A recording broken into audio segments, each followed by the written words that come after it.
Yeah, I just stayed up to watch another Star Trek show because I'm a nerd. My fan fictions won awards. Yeah, so Star Trek Stranger New Worlds just came out. I just watched the first episode. Yeah, so I guess context is everything. So let me start by saying I signed up for Paramount Plus for a week trial. I realized I had already used that email address. And when I looked up when I had used it, it was to watch the first episode of Star Trek Discovery however many years ago. So it's been that long. Yeah, so I don't keep up with Star Trek Discovery. I stayed on as long as I could, which I don't know how long that was, but I don't keep up. Didn't even try Picard. I heard Star Trek Picard is good, but I was just so butthurt by Discovery that yeah. I mean, the character Picard is awesome, and what's his name who plays him is also awesome. I think I watched the first episode of Picard too. Yeah, so I wasn't really a Star Trek kid growing up. I saw Deep Space Nine as a kid, but I didn't really understand it. And then, post college or during college, I really got into the Next Generation, and I just finished watching it actually again. I really like Star Trek: The Next Generation. There's also the Kelvin timeline movies, which I really, really enjoy, and I think they're very beautiful movies. I don't consider them Star Trek movies because there's certain things about Star Trek that these J.J. Abrams action Star Trek movies don't really satisfy. So the way I think about Star Trek as an idea is it's the most pure distilled form of hard sci-fi. So when I say hard sci-fi, I'm talking about taking contemporary ideas and extrapolating them out.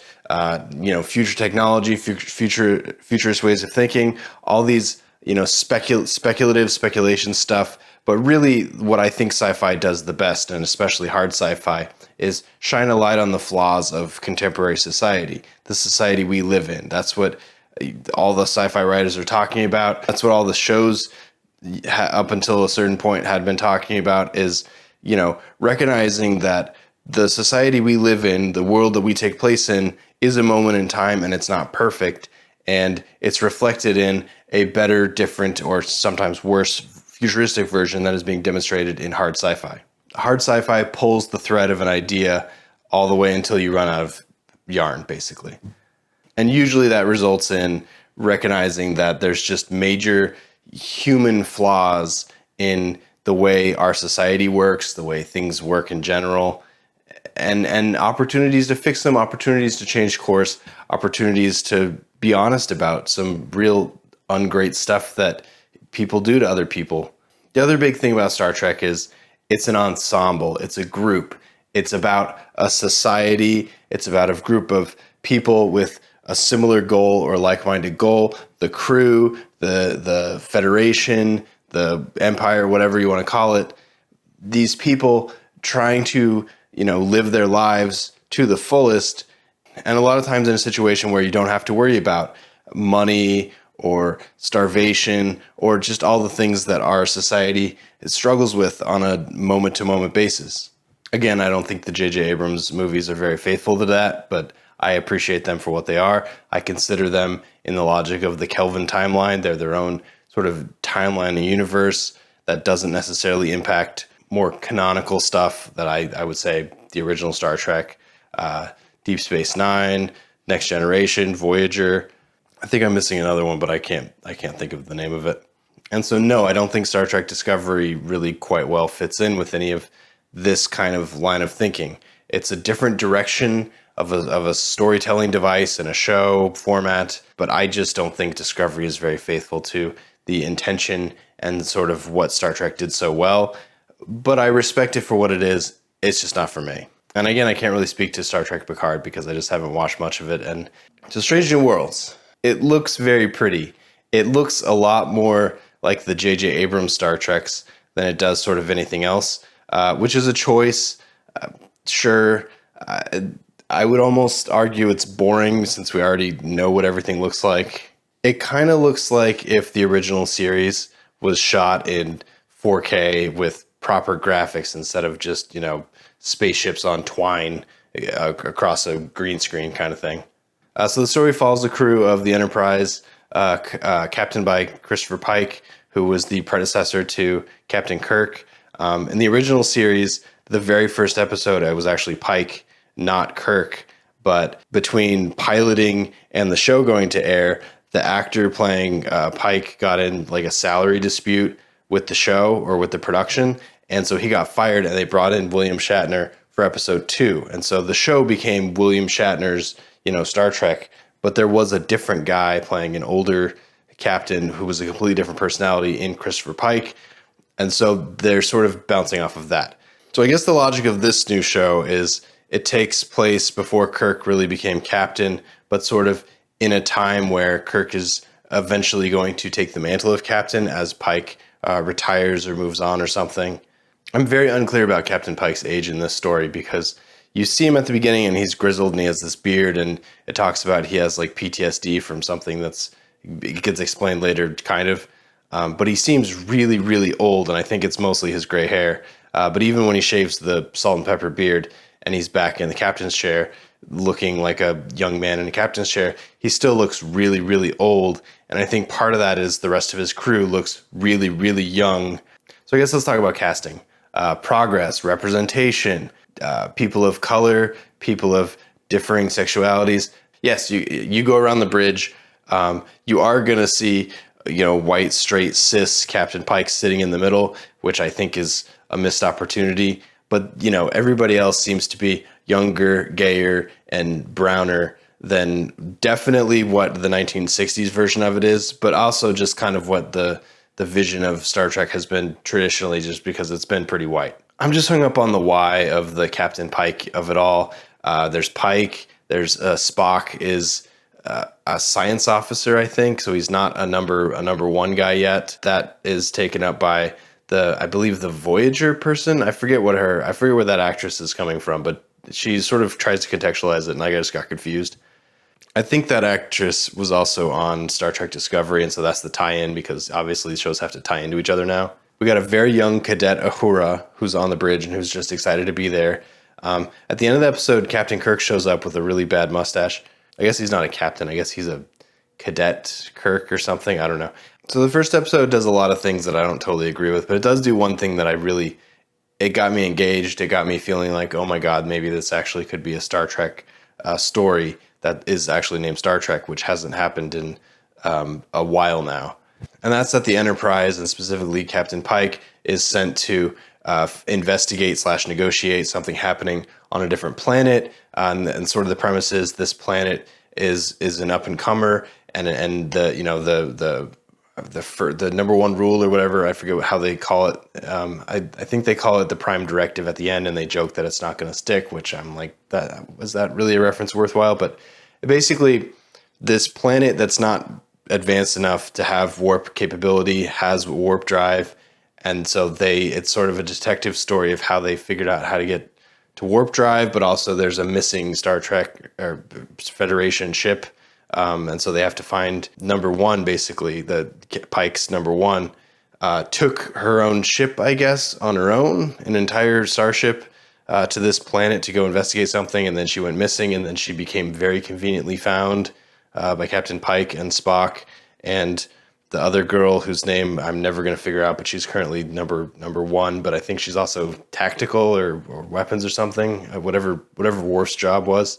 So that aspect of it, the interacting with different societies, with different priorities and different values, they sort of started to do that a little bit, and I really appreciated that, because I do consider that Star Trek classic. Asking the hard questions about, is this society what we want it to be? What is this? Is this a healthy society? Is this a society run by corrupt people? All that kind of stuff. They sort of shallowly got into that, and then they sort of undid all their good work, because they come to the conclusion that it was their own fault that this planet did what they did, and so now they have to either leave it alone. I don't really understand the conclusion they drew. And then Pike, iconically, because it's in the trailer, shows up in the middle of a debate between like warring factions on this planet to sort of solve peace by a big speech. I didn't even hate the speech, I gotta say. It just seemed awfully convenient and sort of lip service to what is a real conversation that could be had. Which is my great fear about the series, is that there's a difference between having a tough conversation and acknowledging there's a tough conversation to have. And this series seems to really want to toe the line because it doesn't want to hurt feelings, whereas the original series was honest and upfront about the difficulties about race, society, gender roles, the money, what it means to be a human or whatever race you are in the universe. And I consider that's where the fun to be, because the differences are what make it interesting. People's experiences are unique. An individual is a unique person, and so there will be conflict and disagreements and friction because no two people are the same. If everybody was the same, you're in a society of lemmings, and then nothing matters. It just seems like this current series has some sort of weird weight around its neck that it's not allowed to take the big risks that some of the older shows were. Like The Next Generation is, I considered, the gold standard for storytelling in Star Trek universe. This new show just doesn't seem like it's allowed to do that. I did say it looks good, and it's got some very high dollar TV graphics, all that kind of stuff. Interesting world, interesting costumes, all that kind of stuff. Spock looks less like Spock than I've ever seen, but that's fine. One of the things about Star Trek is you're going down corridors and there's the bridge and all this kind of stuff. And so there's, window dressing. And in this, it feels like they really tripled down on it, where there's always different colored stuff happening. These rooms are gigantic and these people, confidently marching through, all that kind of stuff. But yeah, for some reason, especially the first couple scenes, everything looked very plasticky, including skin, which I attribute that to like digitally shot, low budget, thrillers and action movies. I don't know. It's weird to judge a show like Star Trek because I do have skin in the game because of how I feel about, especially the Next Generation, and also, Voyager and Deep Space Nine, and to a lesser extent the original series. And then also the JJ stuff, which I don't necessarily consider Star Trek. So do you judge it as an individual? Do you judge it as part of the whole? They're really pushing that it's definitely in the Star Trek Discovery universe, possibly the Picard universe, and maybe that's its own new universe. And if that's the case, I'm not interested. That's not a universe I'm interested in exploring at all, because it doesn't seem like anything that I cared about in the original Star Treks got brought over. That's fine. Maybe I'm just uncool. I accept that. It was weird. And the whole thing with first episodes, even though this, I don't consider what I saw was a pilot. Pilots tend to be really inconsistent and usually the worst episode of the season or possibly the series.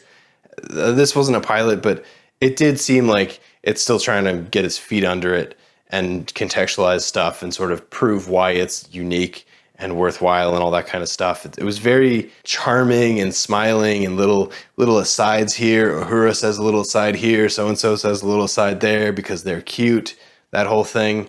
It was almost the tone of, it made me think of the original Independence Day, Will Smith movie, where everything was just like too convenient, too well, like, let's, we did it, catchphrase, that kind of thing. I certainly hope that's not the continuing tone of the show, but I honestly don't know. Time will tell.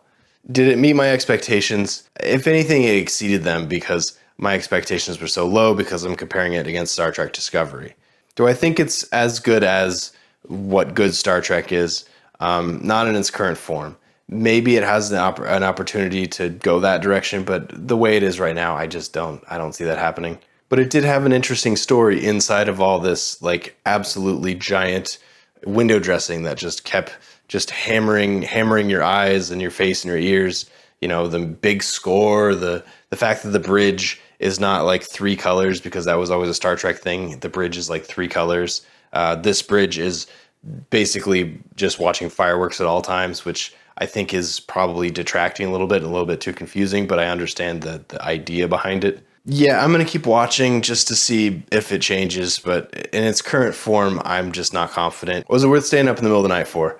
I don't know. It was so easily digestible and not hard to follow. It's a show to watch at 5 p.m. just because that's what Star Trek was always meant to be in the first place. I don't think this show's going to hurt any feelings, and it's especially not going to hurt any feelings if you're not a straight white person, because it seems to really want to not be a straight white person, even though, once again, the main character of the whole story, of the whole saga, the only character we really get any proper backstory for in the first episode is the straight white guy. The mentality's a little different because William Shatner's not trying to bang all the aliens, but, time will tell. I don't know. It's big, it's expensive, it's fancy, it's very bright. It wants to be something. Is that something Star Trek? I'm not sure. Is it such a divergent thing that it becomes Star Trek Discovery? Certainly not, although there's definitely a crossover episode coming down the pike. There we go. I did a pike joke. Pun. Is that a pun? I don't actually. I don't have the ear for it.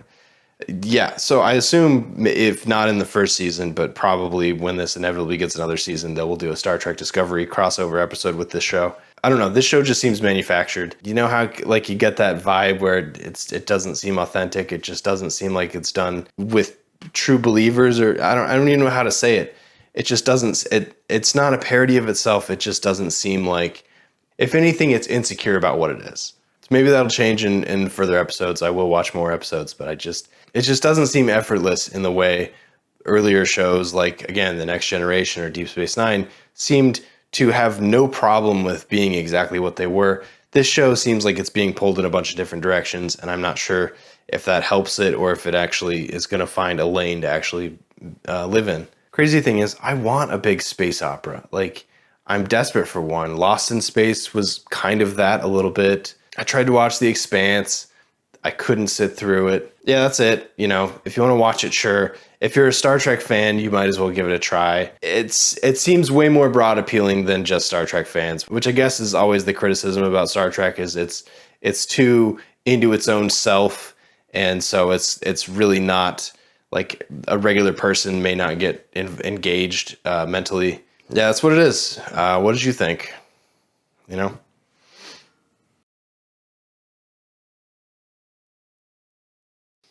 Yeah, I'm sleepy. Is this going to be one of those shows that I fall asleep during every episode? It could be. I'm not saying it's the show's fault, but, you know, never happened to me with Letterkenny.